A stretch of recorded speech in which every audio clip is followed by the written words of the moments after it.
Hello viewers, আসসালামু আলাইকুম। Forest ব্লকের রেগুলার অ্যানালিসিস এবং আপডেটে আপনাকে স্বাগতম। আশা করি সবাই ভালো আছেন।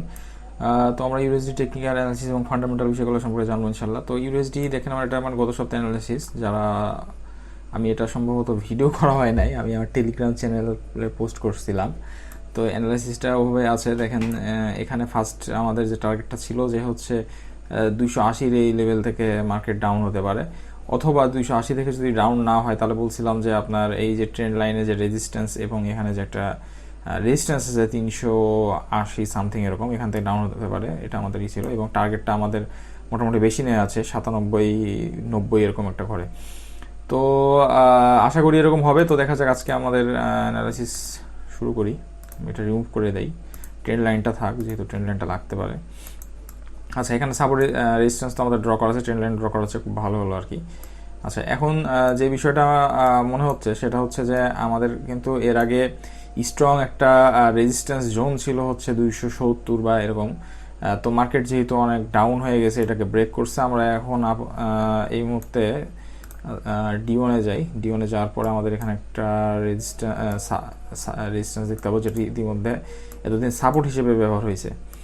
তো আমরা হচ্ছে এখানে আপনার 120 থেকে 150 বা 60 পর্যন্ত এখানে একটা রেজিস্ট্যান্স দেখতে পাচ্ছি আর কি, যেটা এতদিন সাপোর্ট ছিল স্ট্রং। আরেকটা হচ্ছে আপনার এই লেভেলটা হচ্ছে এখন আমরা ব্যবহার করতে পারি, এটা হচ্ছে আপনার 280। এর মানে হচ্ছে যে মার্কেট যদি এখান থেকে কারেকশনও দেয় তাহলে ফার্স্টলি আমাদের এখান থেকে একটা টার্গেট থাকতে পারে। সেকেন্ডলি যদি মার্কেট উঠে তাহলে হয়তো আমরা এরকম জায়গা থেকে হয়তো চিনি। তবে ওভারঅল ফান্ডামেন্টালি যেহেতু হচ্ছে ডলারের পক্ষে আছে, এই কারণে হচ্ছে আমরা এখান এই দুটা লেভেল থেকে কিন্তু সেলের চিন্তাই করতে পারি আর কি।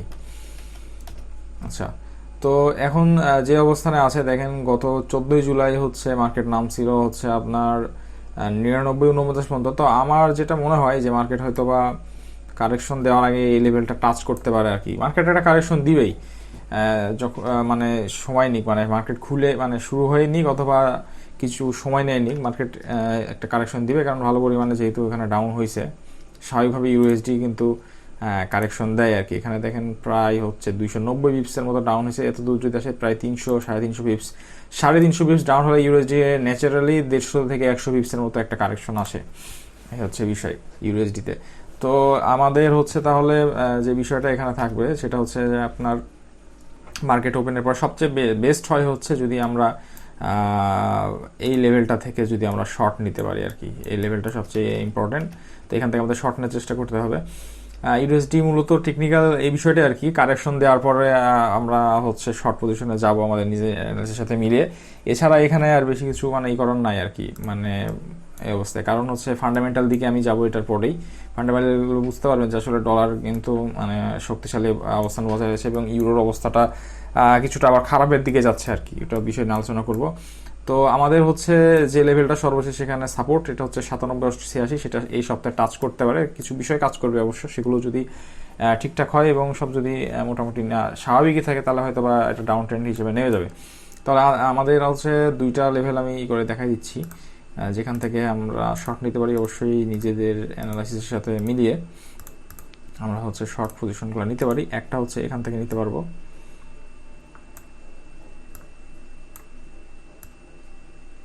একটা হচ্ছে আপনার এই যে 120 থেকে 150, এখান থেকে আমরা একটা শর্ট পজিশন গ্রহণ করতে পারি। এবং সেকেন্ড আর একটা করতে পারি সেটা হচ্ছে 280 লেভেল থেকে। 280 থেকে যদি নেওয়া যায় তাহলে তো খুব ভালোই হবে। এবং দুটার টিপি অলমোস্ট 97-90 দিকে আমরা ব্যবহার করব, এসএল এরকম ব্যবহার করতে পারি। তবে আমার যেটা মনে হয় যে যদিও বা আপনার 150-এর লেভেলটাকে ব্রেক করে মার্কেট, হয়তো বা এখানে যে ট্রেন্ড লাইনের যে রেজিস্ট্যান্স আছে এরকম সামথিং জায়গা থেকে হয়তো বা মার্কেট আবার ব্যাক আসতে পারে যদি উঠে আর কি, অথবা এই লেভেলটা। এবং যদি আনফর্চুনেটলি অন্য কোনো বিষয়ও ঘটে যায়, যদি মার্কেট আরও উঠে তাহলে আমাদের 380 এর আগে যে আমাদের লেভেলটা ছিল সেটা টার্গেট থাকবে আর কি। এই লেভেলটা টার্গেট থাকবে, বলা যায় না মার্কেট উঠতে পারে, এটা আমরা মাথায় রাখবো। হচ্ছে আর একটা বিষয় আমি বরাবরই বলি, সেটা হচ্ছে যে আমরা আসলে যে পরিমাণ ইনভেস্টমেন্ট করতে চাই লং টার্মের জন্য, সাপোজ এখান থেকে আমার সামর্থ্য আছে হচ্ছে 0.10-তে ট্রেড নেওয়ার, তাহলে আমি বলবো, সাজেশন দিব যে আপনি যখন মার্কেট 150-60 আসবে আর কি, যদি কারেকশন দিয়ে আসে সম্ভাবনা আছে, তাহলে আপনি 0.05 এখান থেকে পজিশন ওপেন করতে পারেন। এবং যদি মার্কেট বাই চান্স উঠে যায়, হয়তো বা আপনার এসএলটা যদি শর্ট হয় বা টাইট এসএল হয় 20 বা 30 পিপসে, তাহলে তো হিট করলে, যদি আপনি একটু লং টার্ম দেখতে চান তাহলে দেখা যাচ্ছে যে আপনি ওইটাকে হোল্ড করলেন এবং আপনার মার্কেট যখন আবার দেখা যাচ্ছে 280 বা 300 সামথিং এরিয়াতে আসলো, তখন দেখা যাচ্ছে সেখান থেকে আপনি আবার বাকি যে 0.05 সেই শক্তির মানে এখানে বিষয়টা হচ্ছে ফরেক্স মার্কেট, এটা তো আসলে একটা মানে যুদ্ধক্ষেত্রের মতোই। এখানে হচ্ছে আপনাকে কিন্তু বড় বড় ট্রেডারদের সাথে, ইনস্টিটিউশনাল ট্রেডারদের সাথে কিন্তু আপনাকে মানে যুদ্ধ করে হচ্ছে প্রফিট বের করতে হবে, কারণ তাদের কাছে হিউজ পরিমাণ তথ্য থাকে, হিউজ পরিমাণ এলিমেন্ট থাকে অ্যানালাইসিস করার বা তথ্য থাকে। এই কারণে ওদের সাথে কিন্তু আমাদের পারাটা একটু কঠিন। সেজন্য হচ্ছে আমরা যুদ্ধের যে স্ট্র্যাটেজিটা, নর্মালি স্ট্র্যাটেজি, সেটা হচ্ছে যুদ্ধে কিন্তু সব সৈন্যকে একসাথে কিন্তু হচ্ছে মানে করে না, মানে ইনভেস্টমেন্ট করে না আর কি, যে কোনো সেনাপতি। তো সে কারণে কিন্তু আপনার মানে যে সামর্থ্যটা, সেটা কখনোই একসাথে ইনভেস্টমেন্ট করবেন না। হয়তো বা আপনি একটা ট্রেড নিতে যাচ্ছেন, যেটার এখন আপনি হচ্ছে 0.10 বা 20 নিতে পারবেন, সেখানে আমাদের উচিত হবে হচ্ছে তার 50% বা 60% ইনভেস্টমেন্ট করার এবং 40% রিজার্ভ ফোর্স হিসেবে রেখে দেওয়ার আর কি। এই হচ্ছে বিষয়। তো দেখা যাচ্ছে যে বাই চান্স আমাদের যদি ওটা কোনো ভুল হয়ে যায়, দেখা যাচ্ছে যদি আমাদের মানে সেই সময় এন্ট্রিটা কাজ না করে, তাহলে কিন্তু বাকি 40% আমরা পরে ব্যবহার করতে পারবো। কিন্তু আমরা যেটা করি যে মানে 100% তো নেই, আরও মনে করেন 500% ধার নিয়ে হচ্ছে মানে 100 সৈনিক আমাদের আছে, 500 সৈনিক আরও ধার নিয়ে আমরা ওখানে ইনভেস্টমেন্ট করে মানে একটা খারাপ অবস্থা হয়ে যায়। তো আলটিমেটলি এই জন্য আমরা আসলে লস করি আর কি। এটা সবার সমস্যা, আমারও সমস্যা। এখন এই বিষয়টা অনেকে স্কিপ করতে পারতেছে, অনেকে করতে পারতেছে না, বা অনেকে অনেক বেশি, অনেকে অনেক কম। তো টেকনিক্যাল হচ্ছে ইউএসডি এটাই। আচ্ছা, এবার আমরা হচ্ছে কোন দিকে যাব? প্রথমে ইয়েতে যাই, আমাদের এই যে ইকোনমিক ক্যান্ডেলে যাই। লাস্ট উইকে হচ্ছে একটু দেখি রিভিউটা, লাস্ট উইক কেমন গেছে। আচ্ছা, লাস্ট উইকে অনেক নিউজ ছিল, সবগুলো আলোচনা না করি। ইকোনমিক সেন্টিমেন্ট এটা খারাপ আসছিল, হ্যাঁ এটা খারাপ আসছিল। এরপরে সবচেয়ে যে বিষয়টা এফওএমসি স্টেটমেন্ট ছিল আপনার, এটা হচ্ছে বৃহস্পতিবারে সম্ভবত, হ্যাঁ বৃহস্পতিবারে এফওএমসির স্টেটমেন্ট ছিল। তো স্টেটমেন্টে তারা যে বিষয়গুলো বলছে সেটা হচ্ছে যে আপনার ওরা হলো মুদ্রাস্ফীতিটা হচ্ছে 2% আসার আগ পর্যন্ত তাদের হচ্ছে রেট হাইক চলতে থাকবে, এবং সামনে যে রেট হাইকটা আছে সেটাতে সম্ভবত 50 থেকে 75 বিপি রেট হাইক করতে পারে। তারপরে তাদের হচ্ছে লেবার মার্কেট কন্টিনিউ স্ট্রং হচ্ছে, এই বিষয়ে তারা বলছে। তারপরে হচ্ছে যে আপনার ওদের বেকারত্বের হারের যে সেটা কমে যাচ্ছে। তারপরে ওদের হচ্ছে মহিলাদের কর্মসংস্থানের অপরচুনিটি বাড়ছে, মূলত এই বিষয়গুলো বলছে। তারপরে আপনার হচ্ছে তবে তার একটা জিনিস আশঙ্কা করছে, যদি ইনফ্লেশন আরও বেড়ে যায়, তাহলে এটা হচ্ছে আপনার লেবার মার্কেটে এবং এমপ্লয়মেন্টের উপরে একটা প্রভাব ফেলতে পারে। এটা একটা নেগেটিভ তাছাড়া মোটামুটি 7-8টা পয়েন্টে কথা বলছে, সবগুলাই ইউএসডির জন্য পজিটিভ। তো আপনারা জানেন যে ওর কিন্তু এরকম একটা স্টেটমেন্টের পরেই কিন্তু হচ্ছে মার্কেট মানে একটা ভালো পরিমাণে কিন্তু ডাউন হয়েছে। যেমন ওর স্টেটমেন্টটা ছিল সম্ভবত 15-17 তারিখে, সেটা দেখি কত ছিল, হ্যাঁ 17 তারিখে ছিল, মানে 18 তারিখ শুরু হচ্ছে আমাদের 12টায় আর কি। তো তারপরে দেখেন কিন্তু মার্কেট বাকি 2 দিনে কিন্তু ভালো একটা ফল করছে আর কি, এরকম একটা করার জন্য। তো এই হচ্ছে মূলত এদের গত সপ্তাহের এই নিউজটা ছিল ইম্পর্টেন্ট এফওএমসির। আবার এই সপ্তাহে আমরা চলে আসি, মানে যে সপ্তাহ আসতেছে এটাতে আমাদের ইম্পর্টেন্ট ম্যানুফ্যাকচারিং আছে হচ্ছে, এটা মঙ্গলবারে 23 তারিখ। এরপরে হচ্ছে ইউরোর সার্ভিস পিএমআই আছে, তারপরে আপনার পেন্ডিং হোম সেলস আছে বুধবারে।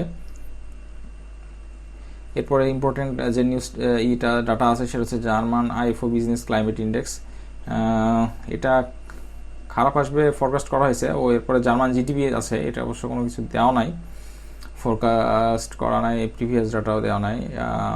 আচ্ছা, এটা একটু Q2, আচ্ছা Q2 এর জিডিপি, Q2 মানে হচ্ছে আপনার কোয়ার্টার। আর এখানে কিন্তু একটা জিনিস অনেকে বুঝতে পারেন বা অনেকে বুঝেন না, যে কিউ মানে হচ্ছে quarter and quarter of quarter, মানে এক কোয়ার্টার থেকে আরেক কোয়ার্টারের হচ্ছে যে আপনার এইটা আর কি রেজাল্ট আর কি সেটা। আচ্ছা, এরপরে আপনার হচ্ছে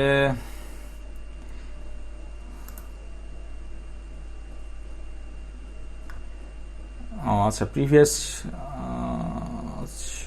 সেপ্টেম্বর আগস্টে 25 তারিখ, কিছু করার নেই, এটা নাও পাবলিশ হতে পারে, সে কারণে মনে হয় এটা দেওয়া নাই। আচ্ছা ঠিক আছে, সবচেয়ে ইম্পর্টেন্ট একটা বিষয় আছে এখানে, অবশ্য মিডিয়াম ইম্প্যাক্ট দেখাচ্ছে, সেটা হচ্ছে জ্যাকসন হোল সিম্পোজিয়াম। ফেডের হচ্ছে একটা সিম্পোজিয়াম আছে জ্যাকসন হোলে, সেখানে হচ্ছে ফেড চেয়ারম্যান জেরমি পাওয়েল কথা বলবে বিভিন্ন বিষয় নিয়ে, এবং তাদের রেট হাইকের বিষয়ে কথা বলবে। তারপরে আপনার হচ্ছে ফেডের মনিটারি পলিসি নিয়ে কথা বলতে পারে। তো সেই কারণে সেটা খুবই গুরুত্বপূর্ণ বিষয় আর কি। তবে সেটা আপনার আছে 25 আগস্ট আর কি, বৃহস্পতিবারে আছে তাদের এটা, এবং এটা 2 দিন ব্যাপী সম্ভবত। আপনার শুক্রবারেও আছে হচ্ছে, এটা হচ্ছে কবে, 26 আগস্ট, হ্যাঁ 2 দিন আছে। তো এই সময় মার্কেটটা হয়তো অনাকাঙ্ক্ষিত মুভমেন্ট হতে পারে, সেই কারণে আমরা সতর্ক থাকার চেষ্টা করবো ইনশাল্লাহ।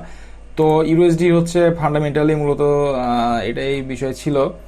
আর একটা আপনার হচ্ছে ইম্পর্টেন্ট তথ্য হচ্ছে ইউরোপের জ্বালানি সমস্যাটা আবারও তীব্র আকার ধারণ করতেছে, এবং আপনারা জানেন যে সামনে কিন্তু শীত আসতেছে, শীতে কিন্তু তাদের জ্বালানিটা প্রচুর পরিমাণে প্রয়োজন হয়, কিন্তু রাশিয়া কিন্তু আবারও হচ্ছে এদের জ্বালানি যে মানে সাপ্লাইটা সেটা কিন্তু অনেকটা কমাই দিয়েছে, অনেকাংশ বন্ধ করে দিয়েছে বলা যায় আর কি। সে কারণে তাদের মানে অর্থনীতি এক প্রকার স্থবিরতা চলে আসছে, সেটা কিন্তু জার্মান সরকার নিজে ঘোষণা করছে।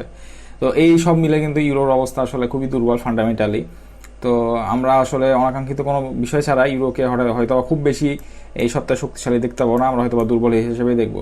তো ভিউয়ার্স, এটাই ছিল মূলত ইউএসডি আপডেট, একটু লং টাইম নিয়ে নিলাম। আশা করি ভালো লেগেছে। কোনো প্রশ্ন বা মন্তব্য থাকলে অবশ্যই করে যাবেন। সবার সুস্থতা কামনা শেষ করছি। আসসালামু আলাইকুম রহমতুল্লাহ।